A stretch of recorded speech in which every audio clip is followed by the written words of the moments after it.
Hello, everyone. How's everyone? Anina back with Vivid Earth, and today I've got a special guest. Her name is Paula Davis. I'm thrilled to have her on because I love her work. And Paula is an evidential medium, an intuitive and soul to soul reader, as well as a transformational coach, guiding others through the profound paradigm shifts of our time. She's the author of We the People of the Land That Used to Be, Telos Revealed, which I'm very excited about, and which uncovers the truth about UFO disclosure, inner Earth civilizations, and the being's desire to be known. On her podcast, it's new by the way, so I hope you will all go and follow it. The link will be in the show notes. It's called Spirit is the New Black. And I love that because, as we just said to her, I think spirituality is finally trending globally. And, um, and so I think that name is very apt. Oops. Sorry, I took my screen away by accident. Paula shares information about her book, paradigm shifting insights, and spiritual tools to help you awaken to your highest potential. She believes the only true disclosure is the one that happens within. And this is incidentally what we quite connected with because I was saying it on one of my podcasts, and then, she got in touch with me to say, I'm totally aligned with that. And so we were kind of meant to connect, I guess. And it's from this inner awakening that the future of humanity will be forged. So, welcome, Paula. How are you? Thank you. I'm really well. I'm really well. Thank you so much for having me on your podcast. I really enjoy your information. And to your point, I do feel a deep sense of alignment. So this is wonderful. Thank you so much. Yeah, wonderful. And I think, what I really like about you is that you come from a very left brain environment. And because you're an evidential medium, you provide evidence. So it's almost for that perhaps newer awakening souls that kind of is very doubtful whether there is even such a thing as, intuitive knowing or psychic abilities and all these things. So they're very doubtful of that. And it's almost like they need somebody that they can relate to that's also is or can be a left brain thinker, but at the same time open them up to a whole new world. And I think that's why I'm excited about what you have to offer and the fact that you're an evidential medium, which we also don't see that often. Can you tell us what is an evidential medium? How do you provide evidence for your mediumship? Yeah. Well, that's a really good question. So, when you work evidentially, that would mean that if I were to connect with a loved one of yours on the other side, I would have to bring evidence about them that only you would know. So, for example, it would be wonderful if your grandmother would come in, and it would be wonderful if I said, she loves you and she's giving you a big hug, and that'd be wonderful. But that really wouldn't identify your grandmother. But if I were to come in and say, you know what? I know your grandmother not only had a garden of beautiful flowers, but she had an affinity for, let's say, poppies. And not only did she have an affinity for poppies, she would grow them and then she would sell them at the market. And at the market, she would meet with friends. And by the way, one of her friends might have been named Gertrude. And they would, have tea together at the local tea shop. And so down like underneath, so very specific, because not every grandmother grows poppies. Not every grandmother sells them at the market. Not every grandmother has a friend where they would have tea, that sort of thing. So it would have to go into more detail. And then sometimes even a memory that you would have together, or maybe even a photo that you're aware of. And that's all received either through like clear cognizance, meaning it was like a download of information. There's pictures that come in. And sometimes even your relatives, if they have, let's say they had an ailment, maybe a heart problem, then they'll give a little sharp twinge in your heart to say, you'd actually get that feeling. Oh, I know that she had a heart problem. And so it comes in all different ways, all to be evidence that it's uniquely your loved one as opposed to a grandmother. Yeah. That's awesome. Um, And I just have to say I loved the first episode on your new YouTube channel in which you said, you know, the new currency. You talk about the new currency, Yeah, and the fact that, let's call it, us ordinary people don't necessarily know what the elites know. They always say, for example, the millionaires don't believe in astrology, but the billionaires do. And exactly I it. think And it's if the you, same with psychic, consulting psychics and remote viewers and all these things. The yeah, people that are really in the know, like right at the top, they know about all these things and they use them. And that's it's the right. ordinary people that they brainwash into doubting the very existence of these things. Maybe you can just, I mean, you can put it in a much better way than I can. Yeah, well, you're absolutely correct about this. So in my book, We the People of the Land That Used to Be, now, of course, historically this has occurred. I mention the Knights Templar, who had an opportunity to be on the mount where Solomon's temple was built, right? They were providing safe passage for people to enter the Holy Land during the Crusades. And during that time, whether they realized it or not, due to this morphic resonance, and there's a Dr. Rupert Sheldrake that talks about this. He's a wonderful botanist from the UK. And he's like, when there has been an occurrence in a certain area, there's an energy that lingers. So that when people come together and they're of that mind, like the Knights Templar came together as pretty integral gentlemen, disciplined gentlemen, probably had some of the characteristics of Solomon and the people in his temple, then they receive ideas that are going to be of a wealth building opportunity. And they created the first international, like a banking system, a system for banking. They became very wealthy. And then I'll move really further down into history, and then they were destroyed, right? The papal and the king tortured and killed them, and then they went underground with their knowledge. And they sort of had to carry that knowledge under secret societies and secret underground things. And eventually the Enlightenment came in, during our Renaissance area, where that information was, came through the pendulum on the other side. And then that information then started becoming more and more well known, and the secret society started becoming bigger, and then it was like out there information.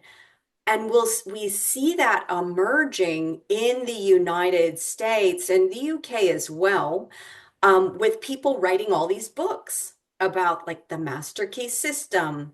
We've got the big one I think most people are aware of is Napoleon Hill, Think and Grow Rich. But during the 1850s, you've got Andrew Carnegie, you've got Rockefeller, right? You've got all these robber barons, you know, they were studying that material from a gentleman named Emanuel Swedenborg. Emanuel Swedenborg was like kind of the first thought leader. He was receiving information from who? He specifically said, I was receiving information from aliens and from the spirit world, and carried this. And some of the people heard it. They opened Swedenborg chapels on all the Ivy League campuses in the United States. I don't know if they were doing it. You people that would go to them, right, and learn sort of this underlying information. And then guess what happened? Like it was, you had mediumship, all that was happening in the 1850s. After the atomic bomb, boom, you've got women back in the kitchen, you know, women who were leading the field with mediumship and having these churches and talking about women's rights and voting and emancipation. 1940s, all that ends. Like, nope, we're back to the old ways. And then, but guess what? We had an undertone of billionaires that were carrying that forward just within themselves. And what do we have today? Those same people, if you're not aware, I would suggest going to um, the look up Ross Coulthart has recently done a interview with a gentleman named Jake Barber, who seems to be coming to the fore as maybe the disclosure guy. And so what we were finding out now in terms of modern terms, if you want to relate it to today's terms, now we've got billionaires that are having parties with hot tubs, with wild dinners and wonderful times, but they're hiring intuitives, psychics, mediums to telepathically connect to these craft and sort of guiding them to come in, or these beings to come in and entertain them at their billionaire parties. you know and I think to myself, this started a long, long time ago. You've got Emanuel Swedenborg, who is from Sweden and very well-to-do gentleman, very highly acclaimed, um, carrying it all the way today, where they're now trying to control the UFO disclosure. And this Mr. Jake Barber, who I think is integral, nice guy, but he's got all the makings of a Hollywood star, doesn't he? He's like rugged, he's military, he's Rambo-esque, he's our hero. He's trying to fight the big bad guys that are secretive about all of this, right? I'm going to bring it to the fore. And he's got a wonderful business and he's got venture capital money to profiteer from. Disclosure. And Limited he's, hang on. yeah, yeah. So I think this is very Hollywood, isn't it? And we love Hollywood stories. We do as a people. But I'm saying, wow, I think it's interesting. So now that I took my mind journey, I hope that was helpful to say, yes, now these people are going to control your disclosure experience.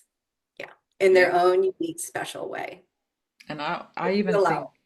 I even think the way that they've changed the terminology from UFOs to UAPs is also part of that process. And I don't Yeah. know, And very from strategically. mediumship to psionics. So on my Yeah. website, I started to mess with them. I'm like, I am a super psionic experiencer. So I'm like, I'll use your term. That's fine. We'll go that way. If you don't want to use mediumship, if you don't want to use channeling, if you don't want to use telepathy, let's use Mm. psionics now. Let's So move to they that. designed it so perfectly, this whole sort of new age movement that was born. I don't know when it was born, but infiltrated that, like challenged its credibility. And so they kind of pushed mediumship into that box, Yep, they did. just to like discredit it. And that's woo woo. It's not really Yeah, real. And it's just, that's right.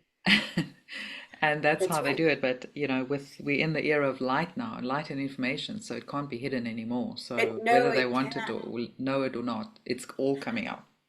Yeah, it is. And what happened during the 1850s when women were emerging as channelers, like it was just bubbling up from them. It was time, right? Like this Mm, was the era of the Industrial Revolution where we were moving along very quickly, but it was at a cost. Like there was cost on human bodies, right? Like there was damage, like, oh, you'd have to work 16 hours a day in a coal environment or in a dangerous environment. People were losing limbs. There were children being employed at these yeah. industrial places. Um,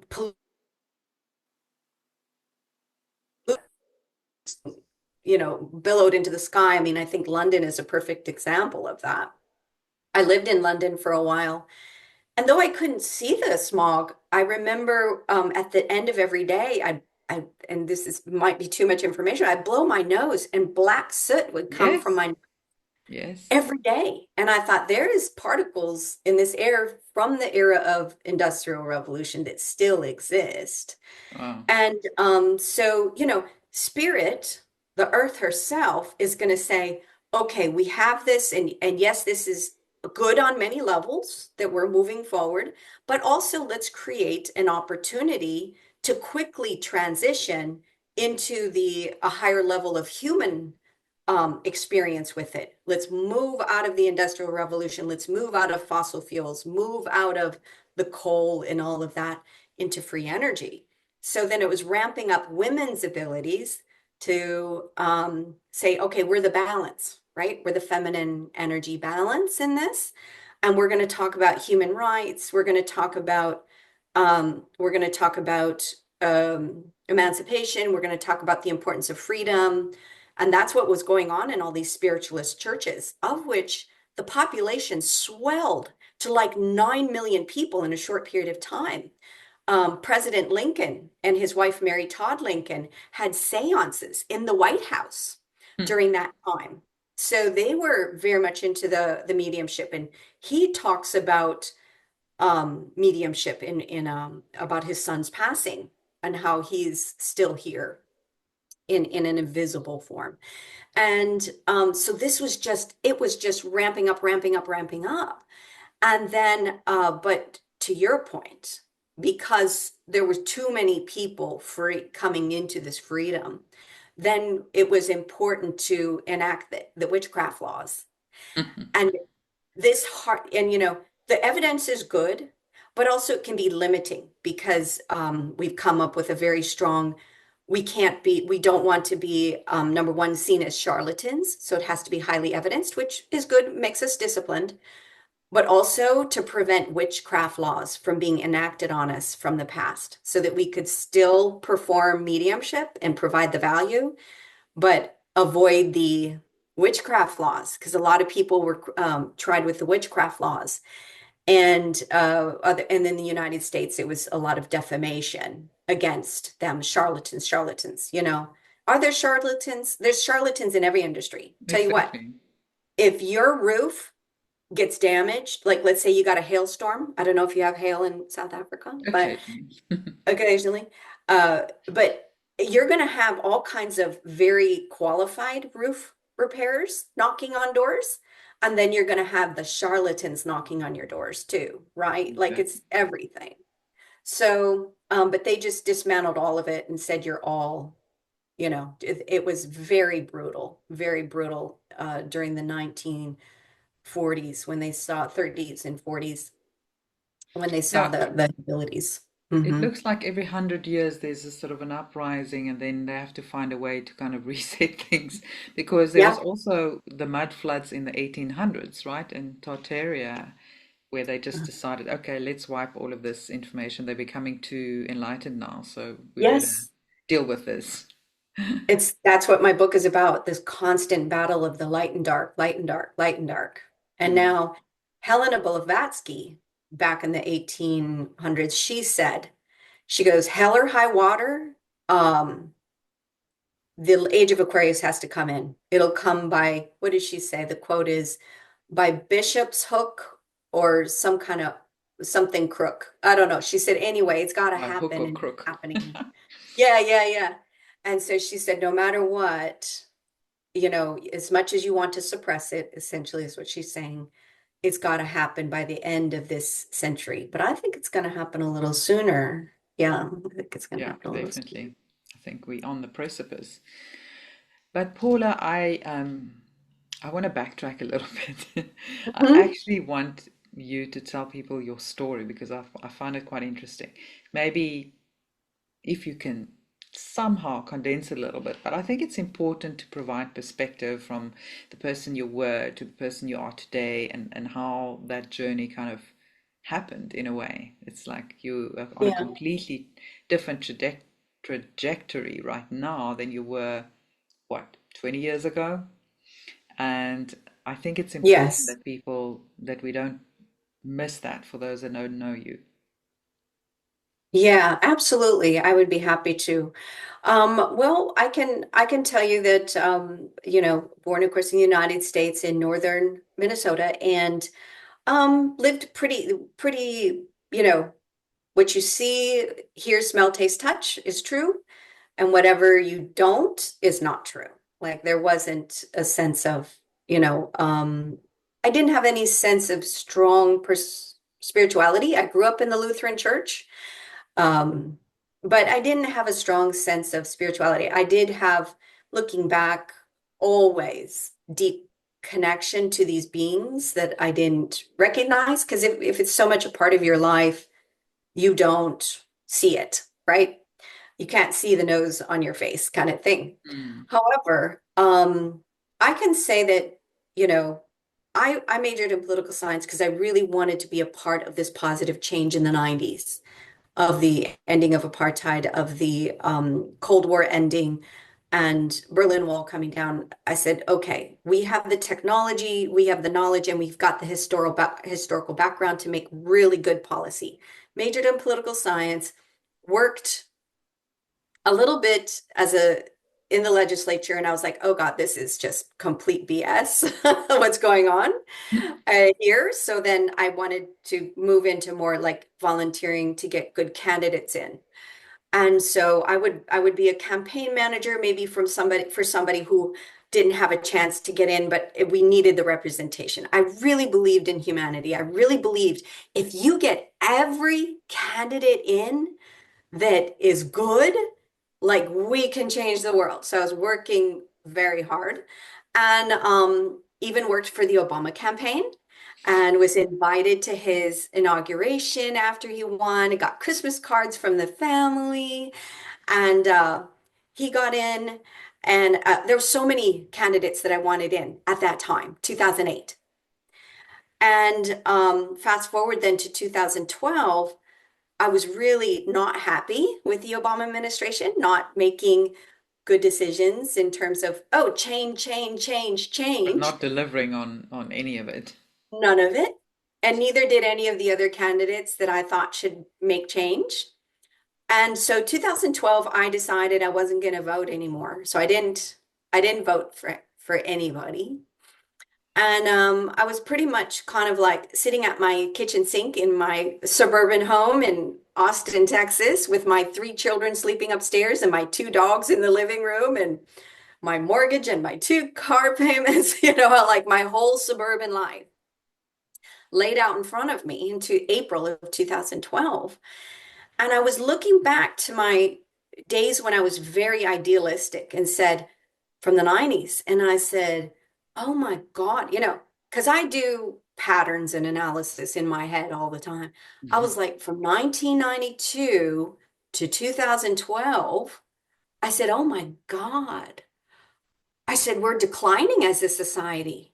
We're going backwards in all of the things that are the most important, well-being. I was looking at people's anxiety. Everybody was on anxiety medicine, drugs, alcohol, suicide among all ages was high, but especially among teens. Now, this is our youth. Like, if you don't have your youth in order and them feeling hopeful, like, I don't think you've got a society in decline. I don't care what your GDP is, what your gross national product, your economy is. If your children don't feel hopeful, you don't have a future. And so just looking at all the things that meant a positive future and, this whole thing with the United States, the pursuit of happiness wasn't happening. And I said, I said, I said, oh my God, I just kind of dropped my dishes and I'm like, what the hell is going on? But instead of me answering the question like I always do, I just left it open because I was completely lost. I was like, what the hell? And then all of a sudden, a man's voice comes from the right and he says, Paula, if you don't stop what you're doing, you won't get that pot of gold at the end of the rainbow. And I turned my head and I was like, what? So my body turned to the left. I became huge, like Alice in Wonderland. And I became huge, but the earth was like levitating between my hands and it shifted back. And then all of a sudden I was back at my kitchen sink. And I said, well, who cares what the hell's going on? What the hell was that? I thought I had a stroke. I better go to the emergency room to get checked out. But then, I kind of took a minute and I was like, oh no, I'm okay. Like I feel pretty good. I went to bed that night. My then husband was traveling on business, so I couldn't share with him what was going on until he got back from his trip. But The next morning, I downloaded a poem. Like it just went like that fast. And I just like took a pen and paper and I just wrote it down instantaneously. And it made no sense. Like, number one, I'm not a big one for poetry. Number two, it talked about fairies. I'm not really into fairies. So I'm like, what is this? Now what I found, it did take until 2022 to figure out what that was. But then when I did, it was pretty profound. So that started my journey.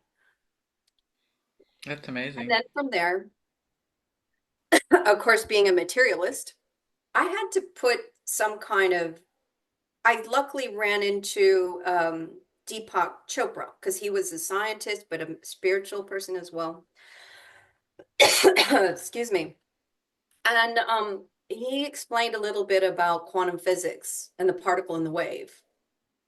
And then I could understand a little bit because, yeah. So then I kind of started with that. And then he said, you should meditate.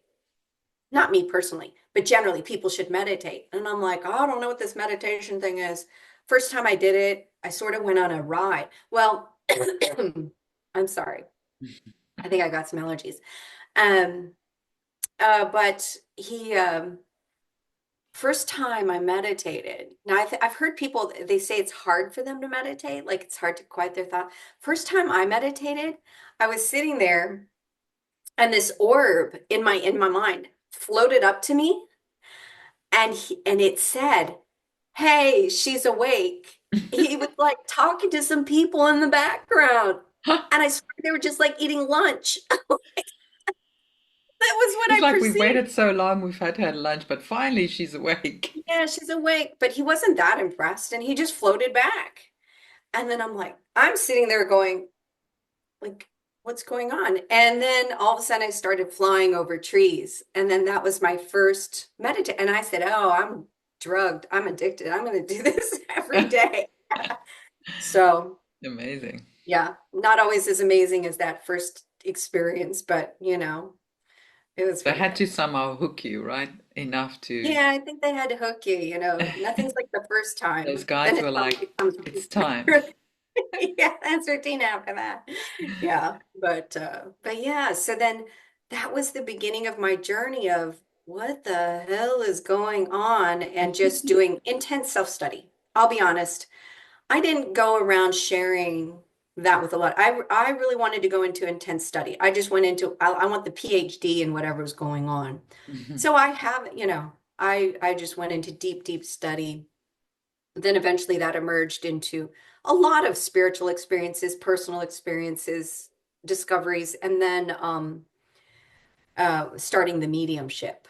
Then that started the mediumship and that sort of thing. Yeah. I bet it made you feel like you're finally alive, right? You're finally stepping into what you're supposed to be doing.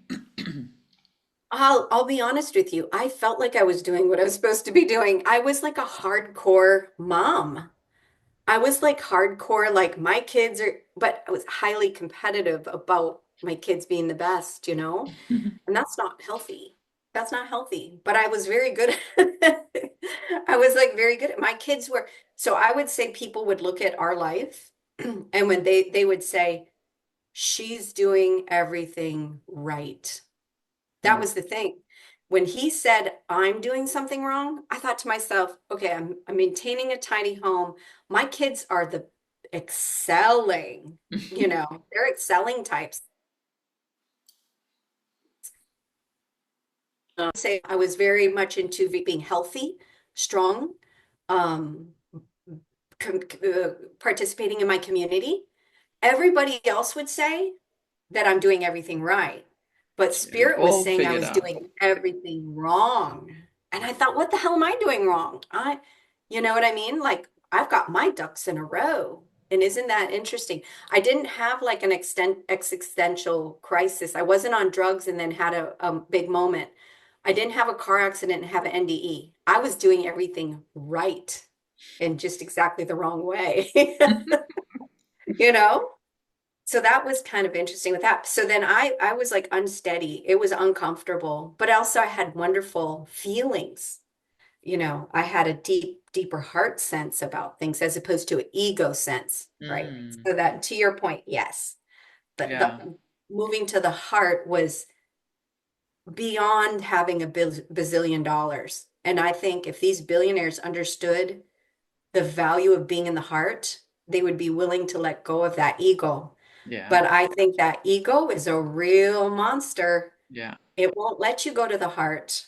And actually, as I started channeling, I was a reluctant channeler, but I started channeling in 2024 a little bit.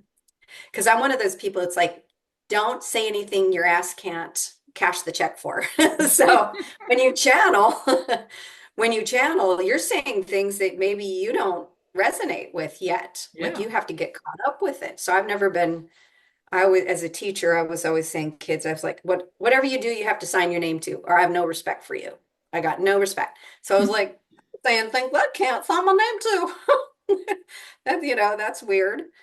Um, but um, but yeah, what they said was last year is that our civilization, among those that choose the path, um, this time, this era is if you were to move up the chakra system, like let's say civilizations move up the chakra system, start with the root, then sacral, where it's like, oh, relationships are the most important thing, and maybe even sexual things are very important.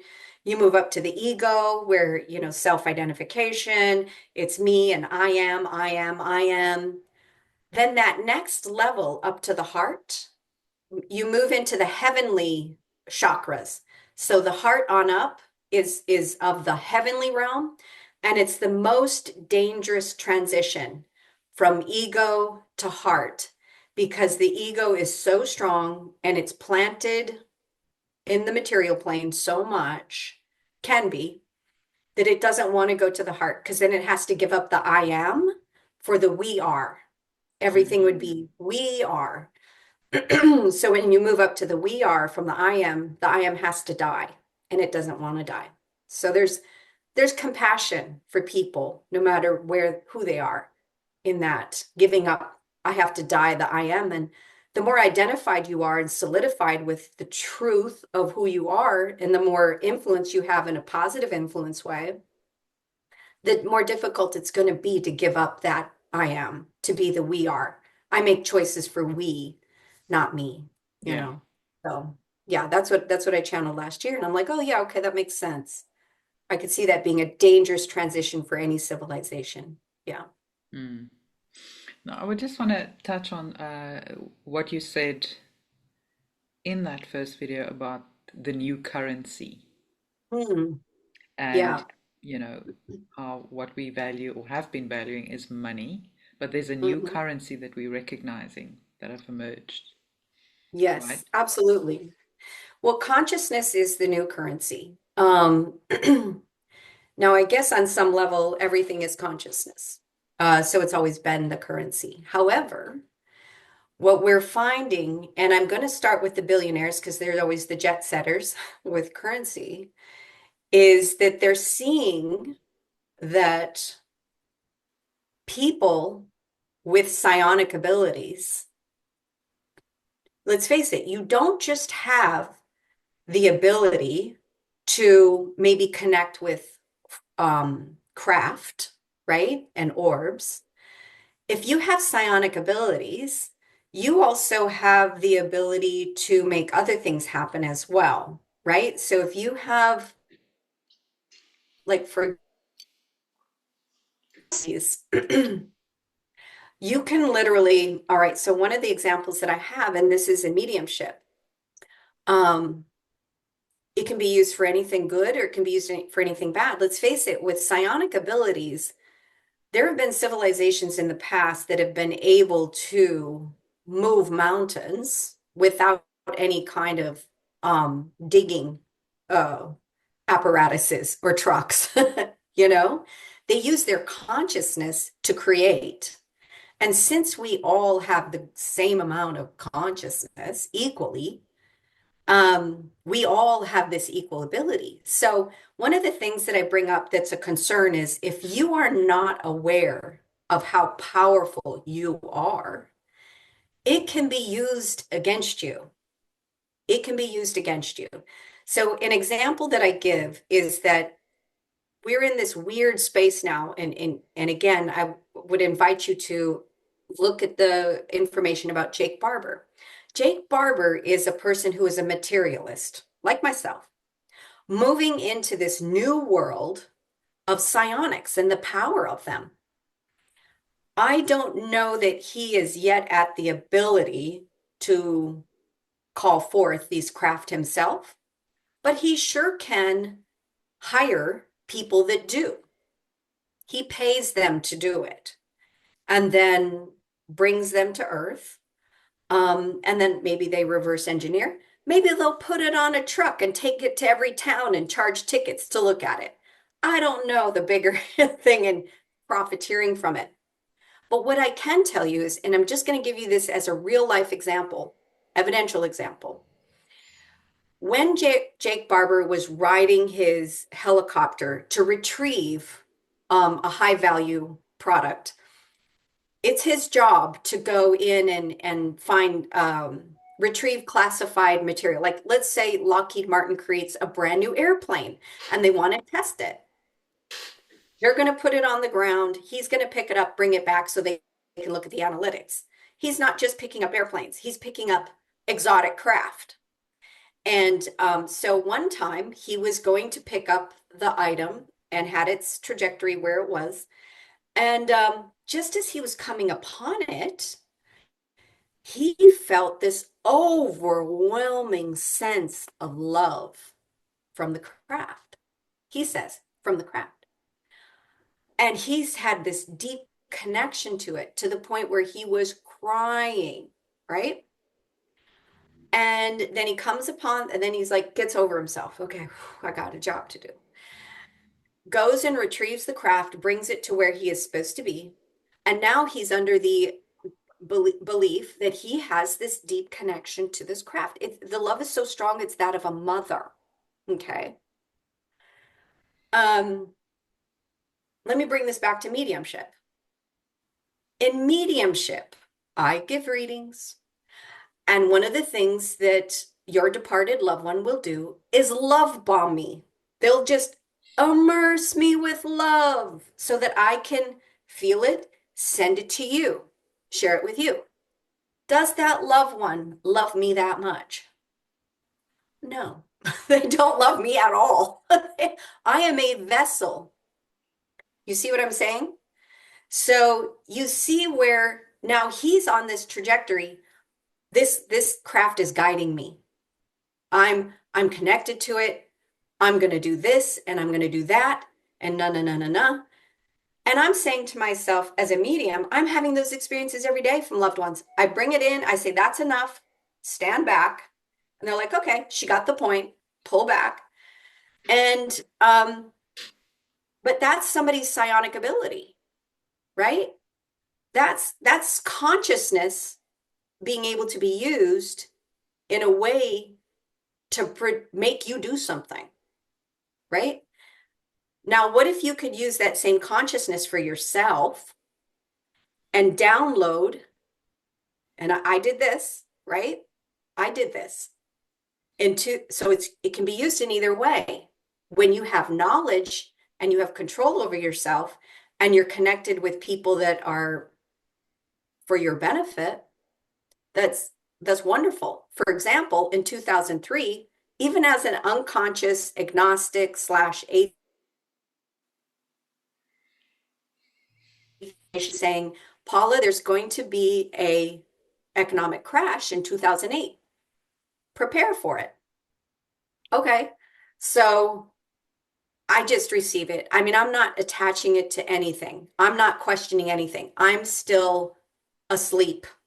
But I feel the information and it feels so true. I tell my husband, I'm like, look, I just got this download. And there's going to be an economic crash in 2008. And he's like, okay, well, let's save our money and let's be diligent. I mean, it can't hurt one way or the other to be organized in your finances. 2008, we were able to buy a second house. Now, I didn't do any charts. I didn't figure anything out. I didn't think that I wanted a second house in 2008, but it worked out well. But you see, that's my consciousness. It just downloaded in my head, right? That's currency. That's literal money that Hmm. that was hundreds of thousands of dollars in a new house because the prices were like almost dropped by 40%, right? Overnight. That's currency for me. What is it? Right before COVID, this was also not a good time for me personally with my relationship, but I developed an extra.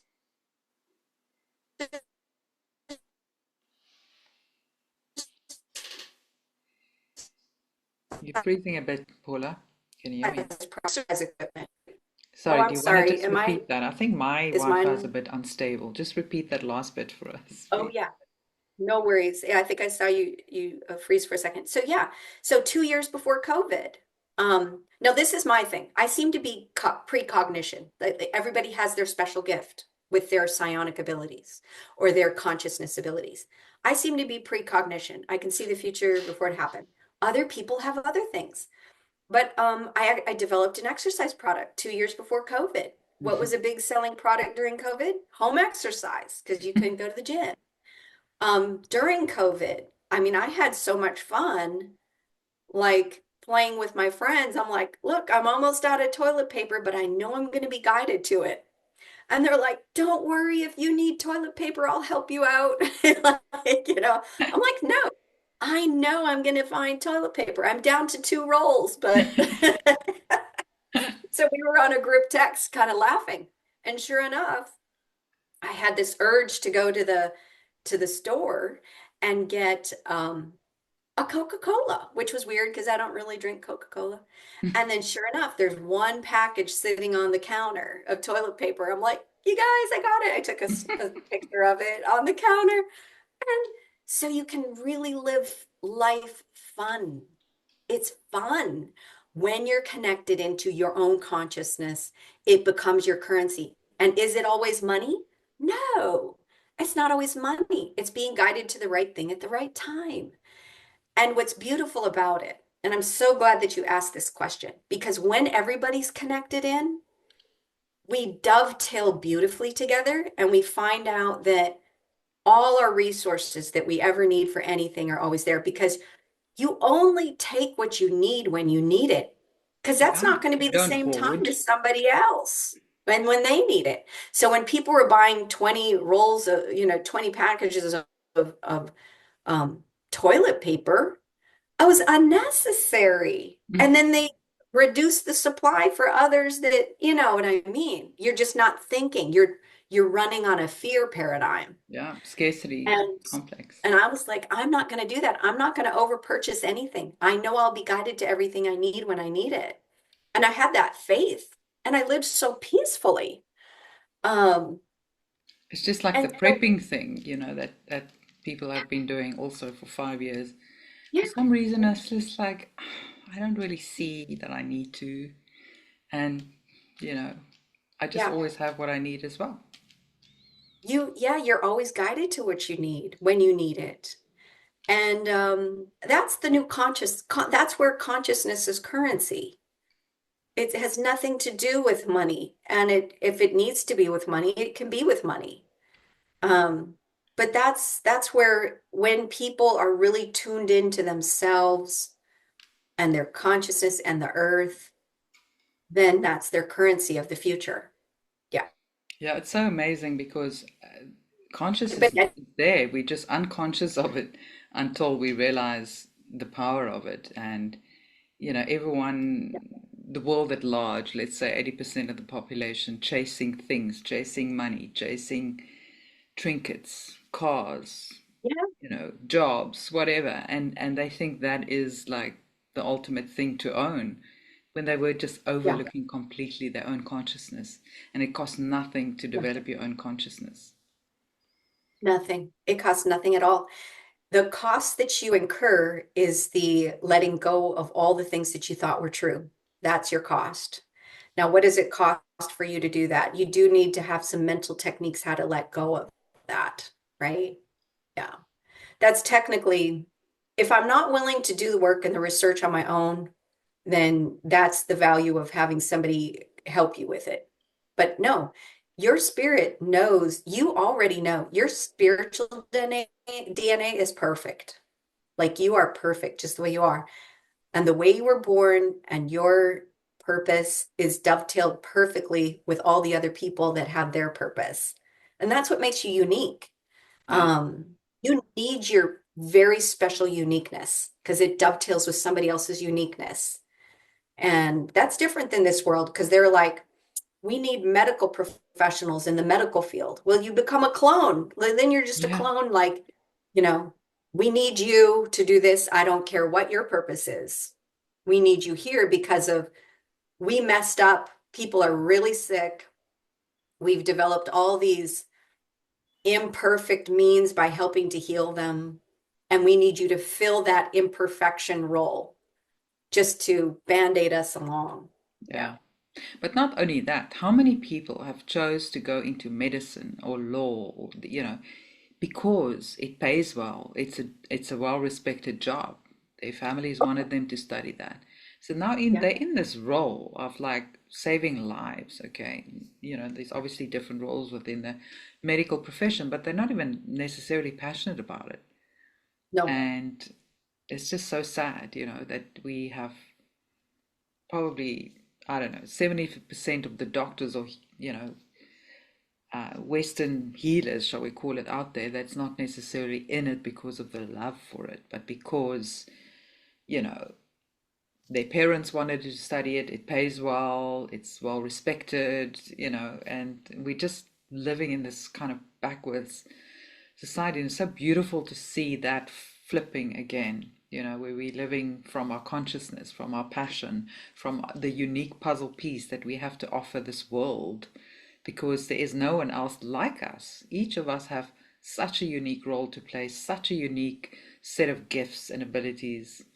And, the era of just wishing, oh, I want to be like that person, or, look at Paula, she's got everything. I want to be just like her. I'm going to just also train to be like that. And it's like, no, you've got your own gifts. Not to say that you don't have access to those abilities, but rather look within you to see what is the unique gift that you meant to unlock in this lifetime, and make as part of your mission here on earth, your outward mission.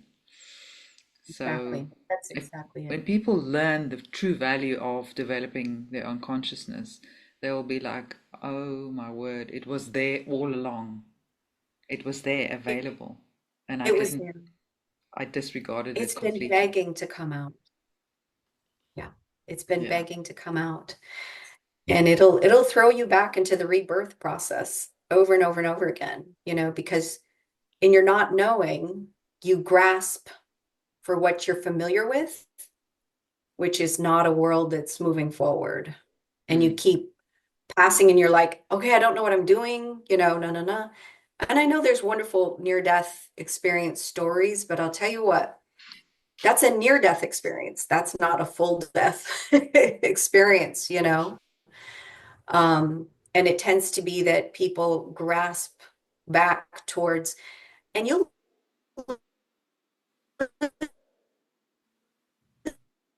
listen to the or something like that has a show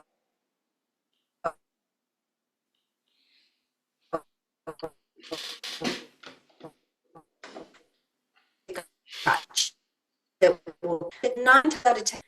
And I enough some aspect of the Titanic sinking, and the child is 4 years old and screaming in his nightmares. And and then the parent of this 4-year-old has to come to terms with, okay, I guess reincarnation's real. I'm thrown into that boat and I didn't expect it. And number two, I have to heal my child's past life so that they can go on into this life. And it's because the stronger the emotional connection to the past life, the more they're going to grasp a life here. They'll grasp a womb, come in, and then start feeling those strong emotions to that past life. And that's what's keeping them from evolving and emerging into more, it's like, and you tend, what the Tibetan Buddhists say is that, you what is your karma? Your karma are all your bad habits from your past life that you haven't resolved, Karma is nothing but your habits. So this kid was still in his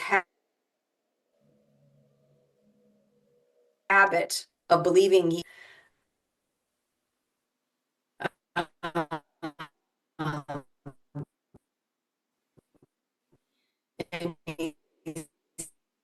to overcome your habits, which is your consciousness, so that you can move on to more like a pure land or yeah, yeah. Yeah, amazing. Um, you mentioned that you also do past life regressions. Paula, it's freezing. Yeah, just give me 1 second. I'm just moving my Wi-Fi extender, but keep talking. This is something for me. Sure. Yes. So I have, I'm always on a continuing education role. And so one of my mentors, I don't know if you're familiar with Tony Stockwell, but he's a pretty well-known medium, and he's very public, right? Like he's had shows that he's done, and he's just well known. Tony Stockwell is one of my mentors. And so I, I think it's important to always in mediumship to always have continuing education and always evolving and moving forward. So I've joined his class, and in truth, I had a past life regression, was like, I think it was more QHHT or whatever. And it took all day. Like, and I was the one laying down and remembering past lives, right? And but then I joined his class, and he's been doing this for 40 years, since he was like 15 years old. He's very, very well versed. And what I believe is when you have a really good quality teacher, you connect into that lineage, like Reiki, right? Mm, Like you connect into the Reiki lineage. mm, And so before him, I had Mavis Patilla, who's also has a very strong lineage. And and so he was talking about, um, you know what? He goes, in my mediumship has evolved to the point where if he goes into a certain state, he's the one who can pull somebody else's past life. And he'll pull a past life that it's very important for them to listen to because it has to deal with today's situations, right? And I'm like, again, I'm of the let's be very prim and proper about our evidential mediumship. And I'm thinking to myself, how can this be evidential? Like, I'm skeptical. And he's also a strong evidential medium. We come from the same lineage of that, of the Arthur Finley School. And so I'm like listening. And then he does a demonstration. He goes, okay, well, I'm going to demonstrate how this, la la la. And I happened to be the one that he was demonstrating on, right? Now, many, many years ago, I had a friend that had given me a past life. She was doing this, and I was her guinea. She goes, "Will you be my sure your guinea pig?" And, um,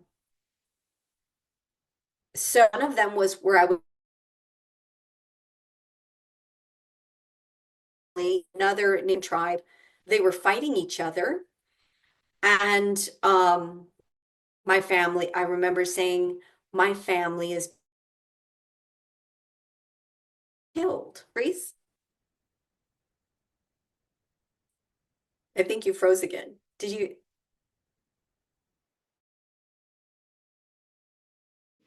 can you hear me now? We're having some Yes, I can hear Wi-Fi you now. issues. I hope it will sort itself out. Can you hear me? I'm Yes, I can hear you now. Okay, good. Okay, keep Yeah. going. I'm not sure at what, could you hear? Okay. So then I was standing on a rock and I could see family being killed. And I remember saying, I'm watching my family being killed right now. And then I zoomed to another past life. Long story. So then I meet with Tony. He's like, okay, Paula Davis, I'm going to read you. I'm like, okay, we'll see what happens. First thing comes out of his mouth. He goes, and he's got his eyes closed. And he says, you're a Native American girl and you're watching a battle between two Native American tribes and your family is getting killed. And I'm Oh my like, word. what? This was 10 years ago that I Wow. had this experience. He's saying exactly what I experienced 10 years before. Evidential. It's evidential. And then he moves on to tell me the rest of the story. I said, okay, I'm sold. I'm sold. This is evidential. Mm-hmm. And then when he told me the rest of the story, it was completely connected to what I'm doing now. And so he was actually able to read more into it than I was 10 years prior. But one thing we got to understand is that universe knows what's going to happen long before it happens. So it will arrange things in unique ways for you to receive what you need to receive.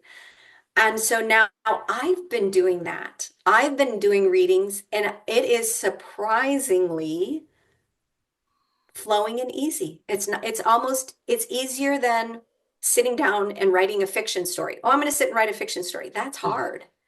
But when you close your eyes and you connect with somebody's heart and their soul, and it's a feeling between the two of us, all of a sudden their life opens up to you. Why is this important? Why is this? What I can tell you is the reason that this is important is this is the next level human. What we're going to be able to do, and I feel it in my solar plexus. The solar plexus is not going to go away. It's going to merge with the heart. And Mm. I can feel a pulsating. So in my dreams, so dreams are real. Dreams are truth tellers. Yeah. Just you think, And sorry, on that point, is it like another timeline you're peeking into, or what would you say? say again, So when you're dreaming, you say dreams are real. say again, you cut out. When you talk about dreams are real, can you hear me? Yeah, Would you yeah, say yes, yeah, dreams are real. when you're dreaming, you're peeking into another timeline or a future, or what would you say is a dream? Can you hear me? Oh, I'm so glad that you asked what is, yeah, I think you asked what are dreams and what is that what you'd said? Yes.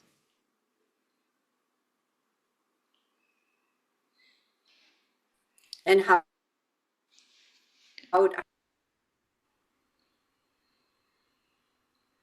Can you hear me? We're just having all sorts of freezing and delays now.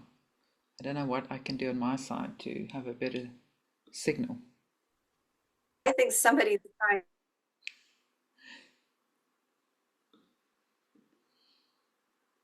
You think somebody's interfering? Let me just see what I can do.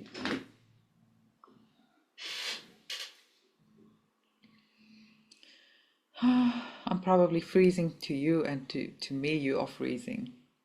Paula, have I still got you? Okay, let me just see. Sorry everyone, we had a little bit of a glitch, but we're back. So Paula was trying to explain to us what she thinks dreams are, and I really want to hear this. So Paula, let's try again. Yeah, and maybe this is why the glitch came, because what I have to say might be unsettling.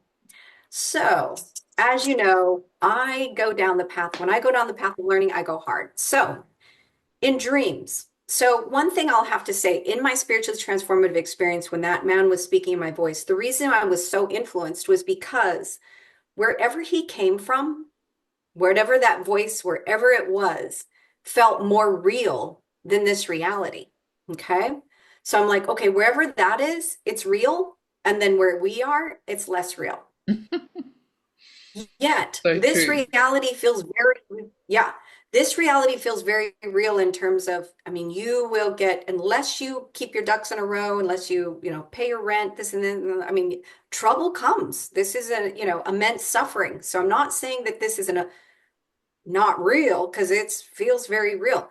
But this is what's interesting. And this is where I work with, one of the people that I connect deeply with is a gentleman named Andrew Holicek, Holicek, I believe. And he's down this deep. Are you familiar with him? No, I'm Or, not actually. no. But he's been down this path for a long time. So one of the things is that the Tibetans in Tibetan Buddhism, or the Tibetan Lama, is one of the people that protects Shambhala. Yes. And so I sort of, I'm like, okay, if that's the case, I've been sort of guided in this direction. And if you do, there's something called Tibetan dream yoga. Mm. And what that is there's this idea that, we're in this state, a waking state. And then I don't know about you, but when I go to bed, I may as well be completely comatose. Most of the time, I have no idea what's going on in those hours, right? Yeah. Like I have not in the past been a big dreamer. I've always said, oh no, when I go out, it's like coma. I'm just out. I'm in a deep, deep sleep. I don't know what's going on. And then I wake up. Well, so then what the Tibetan yogas say is that one of the things that they say is that when you go into sleep, that's where those are truth tellers. What's going on in your sleep is a more real reality than what's going on here in It's this almost like wake. going home, whatever that is, Well, going what back to it the is, real reality instead of the illusion. well, what makes it more real, and I think this is where people, and this just goes back to all the things that you're talking about now. People call it jumping timelines, but really what it is when you go in for lucid dreaming, it starts with a couple of stages. Usually it's like, okay, I remember snippets of dreams. And then you go in. Eventually you can evolve into, oh, I'm in the dream, and while I'm in it, I know I'm dreaming, Mm. right?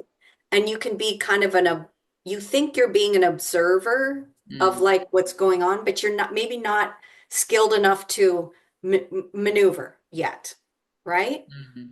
And then you come into this state of being where you're not only lucid, you're aware that you're dreaming and you're there and you are you.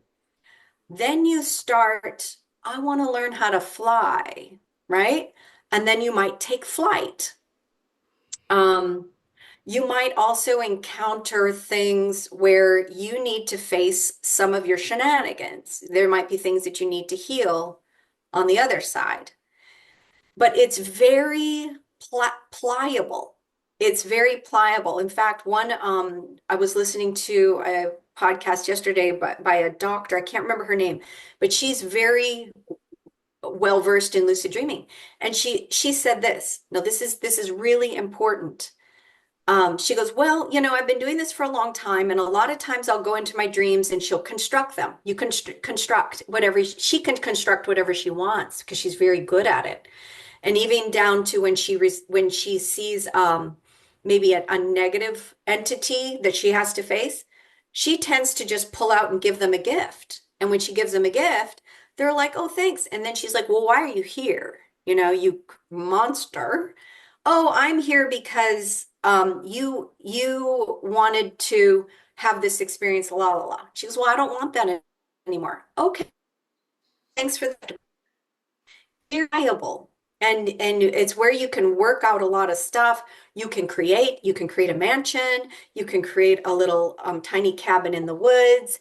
And she said, now I'm so good at that, I want to do this. I want to just observe. I'm not going to make anything. I'm going to see what comes up organically. So she was in some kind of meadow and she looked down at a buttercup, and the buttercup was red. And in her mind, she just said, shouldn't buttercups be yellow? She looked, and then she just looked ahead and she looked down at the buttercup and it was yellow, right? She goes, oh my gosh, I'm creating all the time. Like I didn't just create that buttercup red. I'm creating I think I'm observing, and she's like, I'm never observing. I'm never observing. And the more true world in our dream state is plastic, meaning, and I'm bringing this back down to sort of the Mandela effect. In that environment, you can create a history that's X and then go in the next night and create a new history that's Y, because that's the nature of reality. Mm-hmm. And what we are in here is deeper into the illusion because it's more stagnant and permanent. The more permanent something is, or more habitually oriented it is, the deeper in the illusion it is. Mm. Okay. So when we That's why say, it takes long to manifest in this reality. yeah, because we're too deep in our habits that it has to happen difficultly, in a difficult way, right? Mm. We somehow got the idea that we can't move rocks unless we have a big machinery come in, Yeah. pick it up, la la la. But we've got examples of Göbekli Tepe in Turkey, where it's a massive structure. They're like, how did they do this? And it's because though that civilization collectively could receive telepathic instructions from a higher being, and this is what I'm talking about with disclosure within.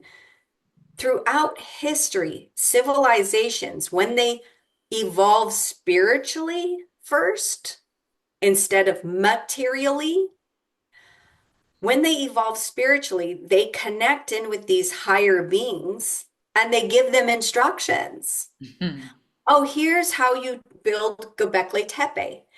And it is a practice that they have between each other. How well can they receive our messages and produce a product with it, right? And they give them instructions on how to do it easily, right? Through energetic means, or maybe even just things we can't think of. So then once this civilization has proven this ability, they are living in this dream state that when we at night go to, they produce amazing things in the dream state that we can't do because we see our dreams, we're just dead in our dreams. We're just dead. We're just like, and the Tibetans say dream yoga is practice for dying. But nonetheless, so Göbekli Tepe, I'm just going to give that as an example. Then they prove that they can do this. And then guess what happens? If this environment, which is just a dream, is no longer conducive for their abilities, they're going to go on to another dimension, aren't they? Because they've proven that they can receive the information. They've proven they've moved up into the heart range. There are of the Göbekli Tepe people that couldn't make this. Like, let's say there's 100 people, maybe only 72 made it. Then the remaining 28 would go on to produce like maybe Mesopotamia, right? The cradle of civilization, of which occurred after that, after Göbekli Tepe, and they are close by. So the remaining have to go on to a different track where you have to use more materialism. But they also produced amazing things, and I think they received telepathic messages to do so. So I say all that to say the dream state, so when we have things that don't make sense here, like I'm seeing shifting, you could call, you can identify with whatever they want to and create it here, because that's what you do when you sleep at night anyway. I don't know why, for some reason, we have been trained to think that it's all just downtime, like downloads time. I don't know. But there's more activity going on in your dream state than there is on this side, because you can have a full-on immersive dream within 2 minutes. So, Mm. your dream, there's so much more that goes on. You could have like maybe 6 weeks happen in 90 minutes. I don't Yeah. know, you know, but once you take control over it, you see that this is the deepest state of illusion where we are now. Dream is less of an illusion. And then potentially, if you practice your dream yoga, it's practice for going into the what Tibetans call the bardo state, which are several stages that you go after you die. Some of them with positive experiences, some of them with negative experiences. But if you don't, but you have to go through kind of a little bit of all of them. But if you train in dream yoga, you maybe could go straight to the Pure Land, with what Tibetans call the Pure Land, but what I call Shambhala, Mm. or the clear light would be emerging with everything. But I think it's more fun to have an experience with what it would be like to live at the heart center with the community, you know? And so they talk about that. So this is the deepest illusion. Now, what I'm going to say next is going to be very alarming, but at the same time, I'm glad that we were able to preface it with this dream state, knowing that this is an illusion and knowing that individually and collectively, we keep this going as it is. And as it starts breaking apart, we start having weirder experiences. Like nobody was really questioning the Mandela stuff until kind of more recently. Now Mm. you're like, I'm having this dream, but you're having this dream, and somebody else is having this dream. See, we're all having different dreams about what happened in the past Yeah. because it's starting, the civilization is breaking down. It's just breaking apart. And so as we were talking about how after the atomic bomb went off, remember everything became very, very materialist. Like everybody, the atomic bomb went off, and then supposedly also talking about the UFOs now. Well, that's when all the UFOs came about. Well, that's a new part of the dream because we weren't talking about that before. If anybody said that before, a new part of the dream is this plasticity of UFOs were involved. Okay. But what I'm saying is in my book is that at that same time, mediumship was big. There were lots of inventions. Tesla was bringing in free energy. There's a woman named Hedy Lamarr. She was a movie star. She actually is the mother of Wi-Fi, and she invented Mm. it in 1942. It was shelved. Tesla Wow. was shelved. Yeah. There's a woman named Maria Orsic. You're probably familiar Yeah. with Maria Orsic. Yeah. She was, here's what's funny. When I wrote that in my book about Maria Orsic, I thought that's crazy shit. Like nobody's gonna believe me when I say there's craft. She received the designs for it and she controlled it with mental telepathy. I said that in my book. And now this is what this Jake Barber is saying, right? Yeah. So she did this in 1919. Everything was pushing forward for humanity to go to that next level of we don't need roads, we don't need bridges, we Yeah. don't need to move things with earth movers. Everything was setting us up. There was so much telepathic information coming in for amazing inventions received from higher forces, helping us. Now, and this is all with the electromagnetic energy field. But instead, what did we put our energy towards with the electromagnetic energy field? We had 130,000 workers and $2 billion put towards the atomic bomb instead. Like you get whatever you put your intention and your energy towards. So that Yeah. was all shelved. So human development, human freedom was shelved. And instead, destruction was put forth on a high level of emotional and financial input. Okay. Now we're living in the dream. When you are in dreaming at night and you've got to the left freedom and it's sort of just shaded and dark, like, nope, to all side is death and destruction, lit up. And then those scientists didn't know if it was going to ignite the atmosphere. Did you know that? They were not sure. They said, we could detonate this bomb and it may ignite the atmosphere and travel around the globe. Wow. and scorch everything. They weren't sure. So when they let that bomb off on July 16th, 1945, what they were most concerned about is what if this ignites the atmosphere? We don't know. They were very nervous about that. Wow. But what I'm saying is, if everything is intention and we're living in an illusion, it did ignite the atmosphere. It did. And the whole earth was blown up that day. As a collective, however, what do we, as I said, when you're in the bardos and you are what the Tibetans call the bardos, when you're in the death state, what do you grasp for? All your habits. So you could blow up the planet and everybody collectively being so much shock and in that death state, grasp back on to what they know and recreate the illusion again. Hmm. You see what I'm saying? Wow. Everything is mental.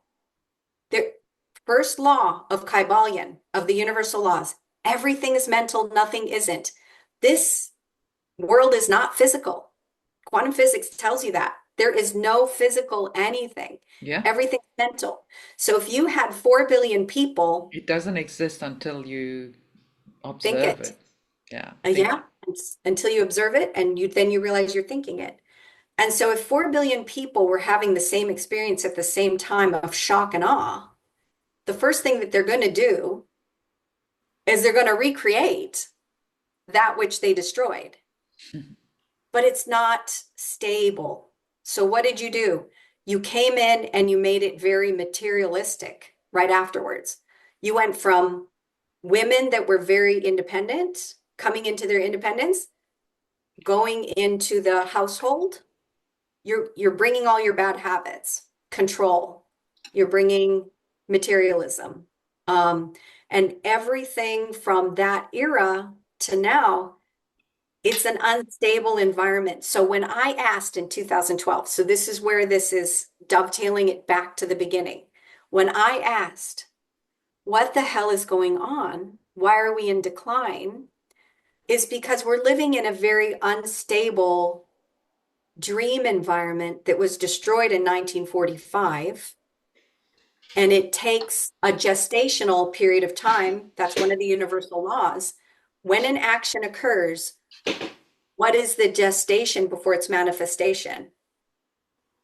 I'm guessing about maybe 80 to 100 years based on our decline at this point, if that makes sense. Because everything has been declining since. Right now, the experts say that we're in the midst of a sixth extinction, right? Hmm. Right now, chemicals, PFAS chemicals, which are a product of the atomic bomb era, for the atomic bomb, right now, and this is what the beings from inner earth are so upset about. They're like, why aren't you putting your youth first? Because PFASs are forever chemicals. And once they're in your body, they can't come out. They don't come out. But unfortunately, when a woman gets pregnant, all the PFAS chemicals that are in her body, they download into the baby. So the baby as a fetus gets a compounded amount from the mother before and then that mother, right? So however many generations, the baby gets the compounding effect of it. Wow. And then when they nurse the baby, it's in the breast milk. And what do they say these PFASs do? They work with the brain to where the child, it messes with their portion of their brain, helping them to cope with stress. It Mm. messes with, so that's the physical manifestation. You know, if you want to put a little scientific name to it, but really it's just we chose death instead of life in Mm-hmm. 1945 as a Mm. collective. We chose death, but there is no death.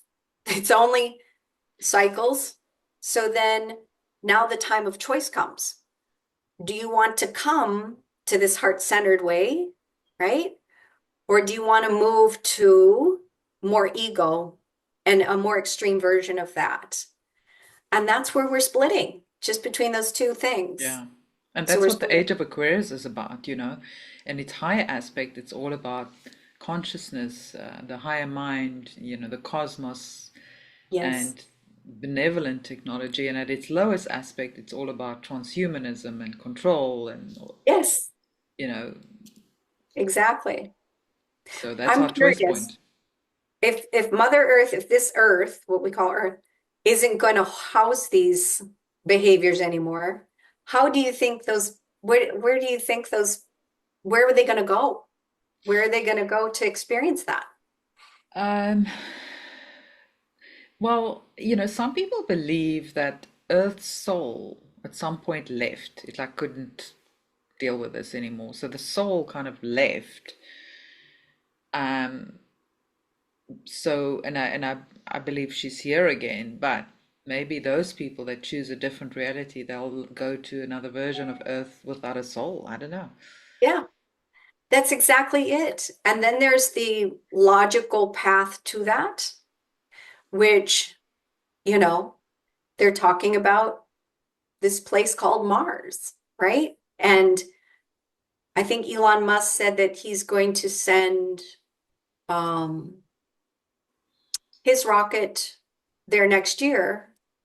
And then there's a group of people that are in a Mars-like environment right now to prepare to go there. And wouldn't that but just be a logical, oh, we're in the sixth extinction, and so we have to go, and we're going to take our best and our brightest, the chosen ones, and then, uh, and move in that direction. Is it really Mars? I mean, yeah, I mean, whatever. You can call it whatever you want. But really, what it is, it's Hmm. a consciousness of living more in the ego. I need these people to embrace my dream, and I need you to be my underling to work my dream for me, with me. Yeah. And so just be a further extreme version of that egoic. And then eventually they'll come back in. The Yeah. concern is that when somebody dies, they'll be dying on Earth, the ones that are left, dying, and the ones that aren't going to be going, to the Shambhala experience. They'll when they pass, they're going to grasp for more of that probably ego because that's what they know in their habit because they didn't develop their consciousness.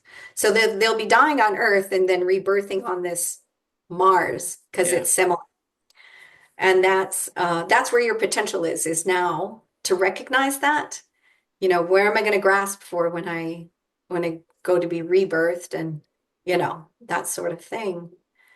And yeah, and the beings, last year told me, we're going to be moving through the Emerald Gates is our Mm. next Tell us incarnation. about the Emerald Gates, because that's also your channel is also linked to that name, right? Yeah, I think the channel might evolve into that name, but since there's no recognition of it, some people when they hear it, they already recognize it. But that's our etheric That's our etheric body is standing at the gates, those of us that have developed our consciousness, that recognize this shift from the solar plexus to the heart.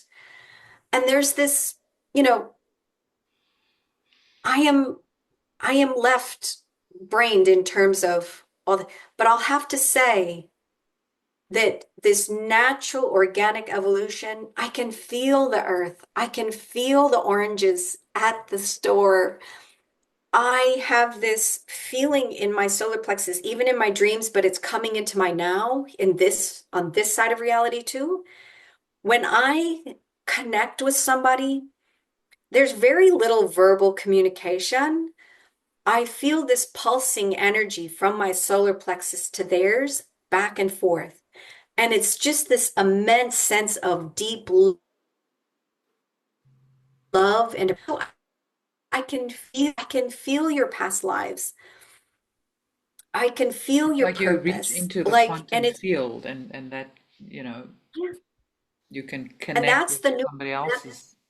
Yeah, and that's the communication. So even if you come upon a stranger, they're not strange at all when you're in this other place. So then Thoth, who had the emerald tablets from Egypt, Thoth, Yeah.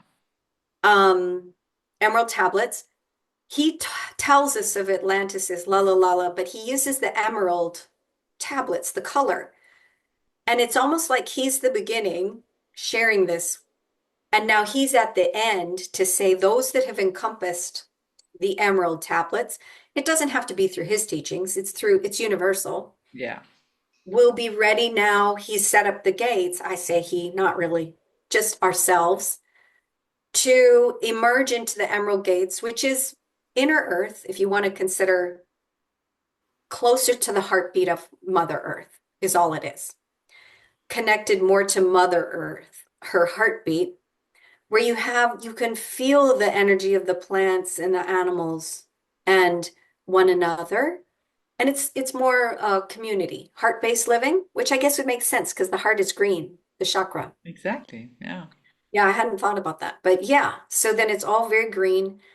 Any type of leftover toxins or feelings of, that need to be cleared can be done. And then we'll be going through the Emerald Gates. And we've already, in our dream state, created this new world. We did it. We're not doing, and nobody's doing anything for us, right? Yeah. We in our dream state have created this world, and I've seen it. And it's very human, it's very much oriented towards what we Human as humans centric. like. It's human centric for humans. It's not, I'm going to go to the Palladians.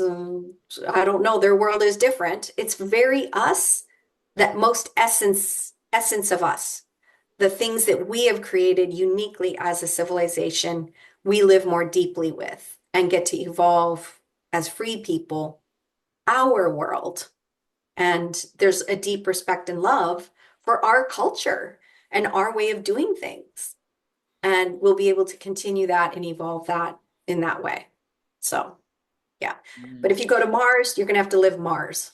But I Yeah. believe in on Mars as well, there was some sort of this extinction event as well. That's why it's so barren. It wasn't apparently always like this. I Um, believe that to be true. yeah, Absolutely. Probably would go back and forth. Yeah. yeah. Now, a lot of people think there will be a big flash of light, a solar flash, whatever. And we've had lots of mini ones. Are you of the belief that there will be some sort of last flash pushing us through the gates, so to speak? Uh-huh. Um, I do kind of feel like that. So to me, um, it would be in alignment with the atomic bomb thing because when we created the atomic bomb, it was another sun, wasn't it? We created a second sun, and it was a flash at that time that basically heard around the world.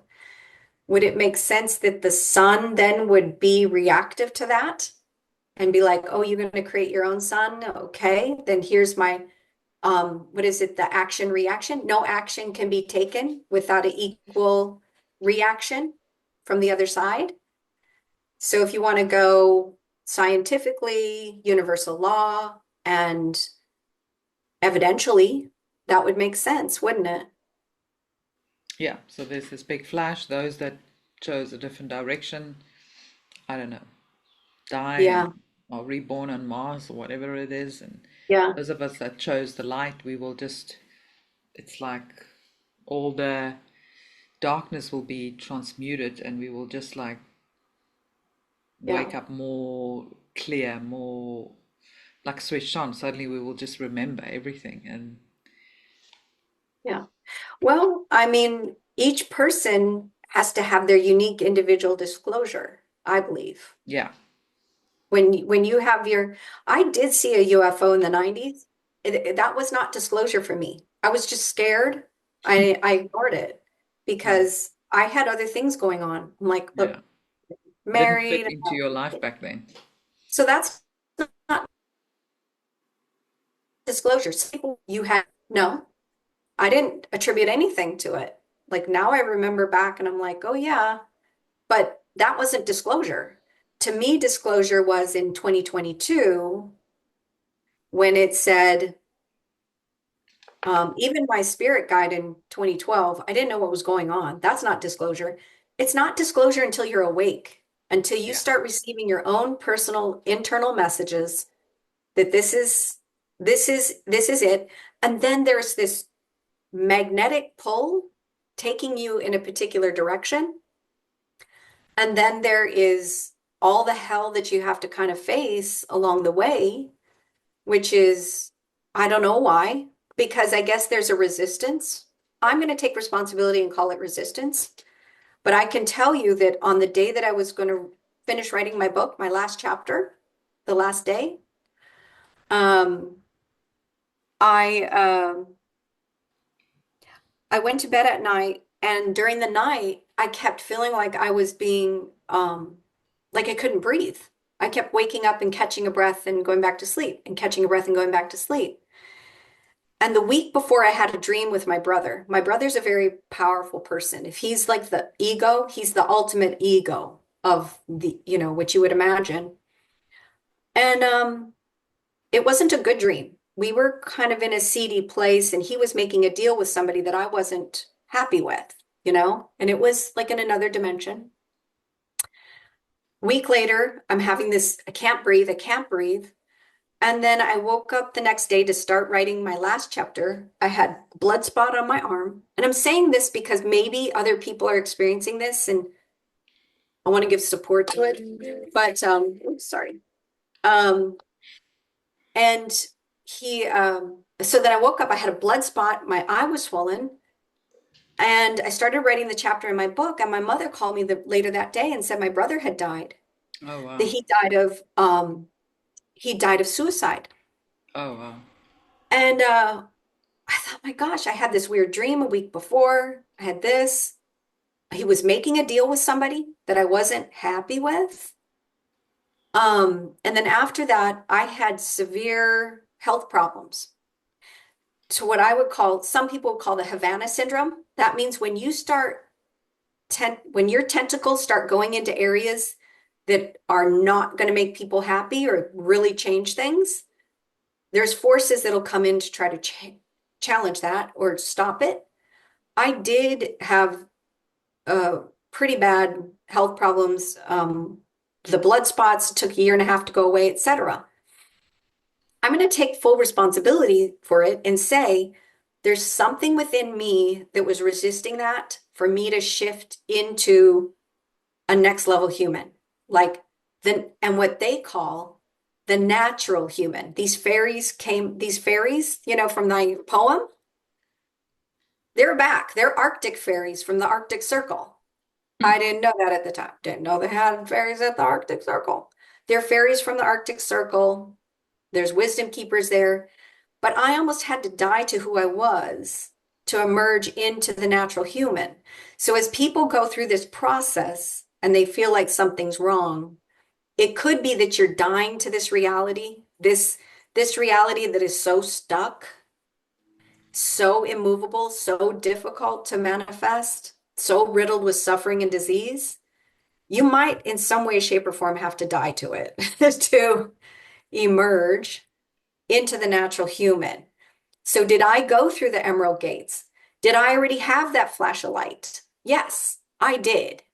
So, every disclosure is something that happens within and on your own time.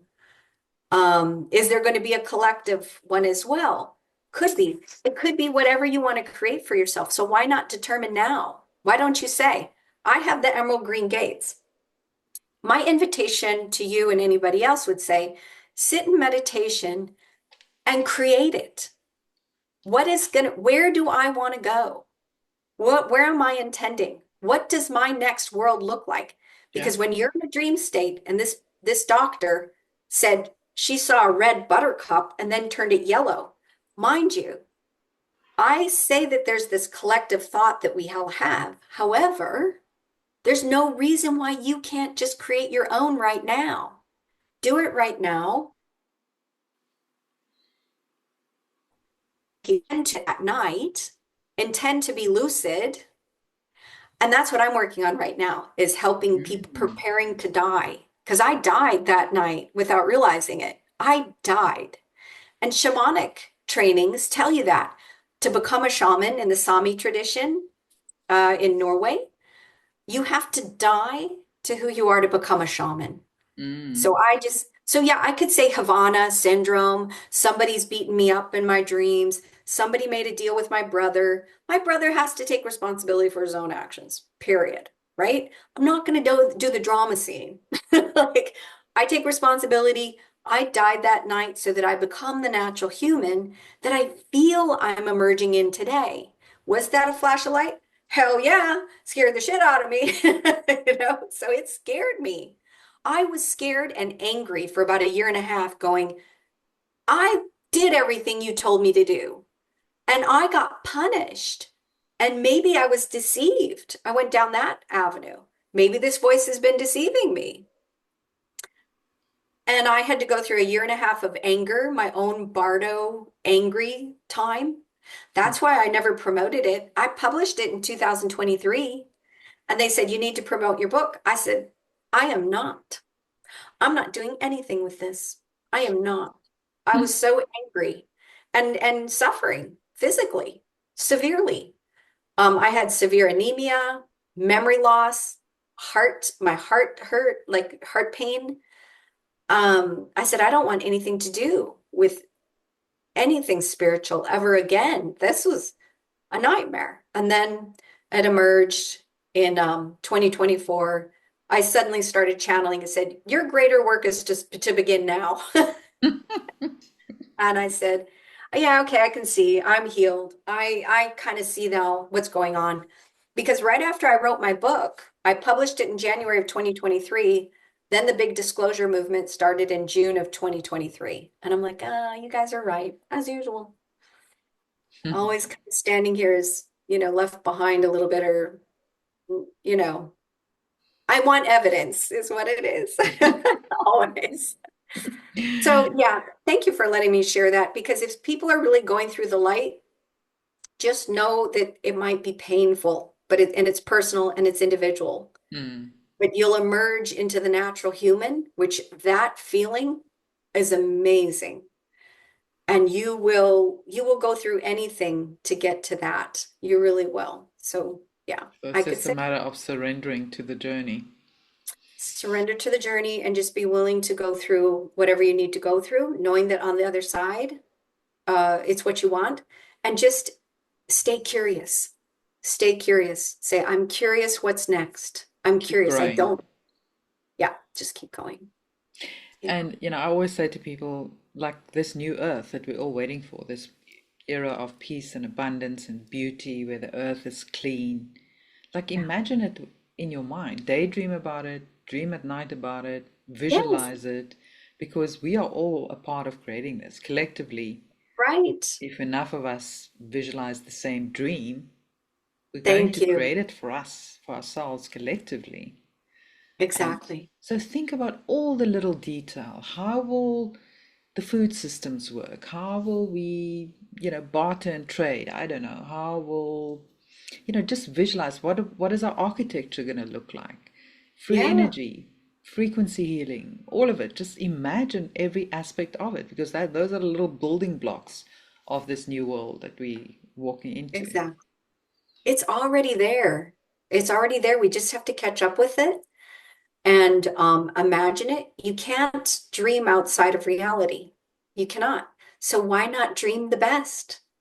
Mm. Just put it out there. And I'll bet you, yesterday I was working with another medium, and I was trying to connect in on somebody's past life with a group of people we were working with.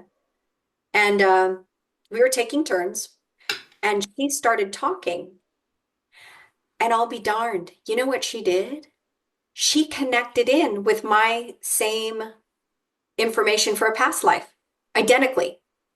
Oh, So wow. she and I, and she started talking, and I'm like, oh my gosh, and I let her finish. I said, my gosh, I said, you got the same exact information. We did a double link. In mediumship, you call it a double link. Wow. So why can't we, when we think, together, and maybe you Mm. want to start something like this, why not get a group of people together and go, let's create a community. Let's just have fun. Let's create, what would we imagine this to be like? Mm.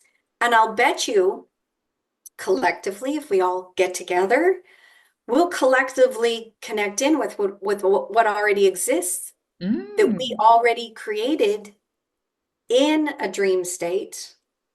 We will automatically do that. We'll come in, you'll connect with people that you created with and you don't remember in your dream state.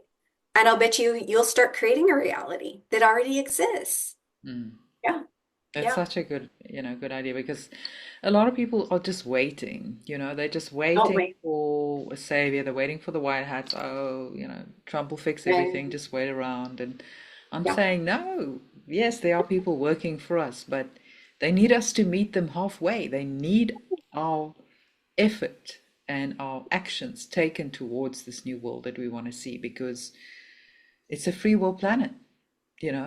so we are creating You have to the create, future. you're going to find out you're the white hat. Like, oh my Yeah. gosh, I was the white hat the whole time. Why was I waiting for myself to catch up to that? Yeah. Yeah, we have to do this on our own. We have the ability. We already see how powerful we are. We've got people that instantaneously heal themselves. We see situations where people lift cars off of people in emergency situations. Yeah. Okay, that's the truth. That's like, imagine in a dream, you're going to lift a car off to somebody because you're dreaming. But that's the reality of us. That's the Yeah. truth. We're It's us living in the, believing it that makes yeah. it come into reality. And Because if we what's don't believing? believe it, then it will never happen. Believing is just a habit that you keep thinking. So stop, work, you can't stop believing it. I'm not going to go out there and lift my car right now. I don't have that yet, but you could work your way up to it. If you want to choose your car, choose a cardboard car that looks like your car first. Lift up the cardboard, right? Or maybe just start with lifting a little bit of the trunk in the back. You have to do the work. You have to Yeah. put in the work. You have It's to, like a muscle that has to be built. Like you go to yeah, the gym, you can't lift those weights. But you no, go every day for 2 months, you start small, bigger, bigger, bigger. Before you know it, you can lift that big weight. that's You have it's to exercise anything. the muscle. Everything is like that. You can't just affirmation it, talk it.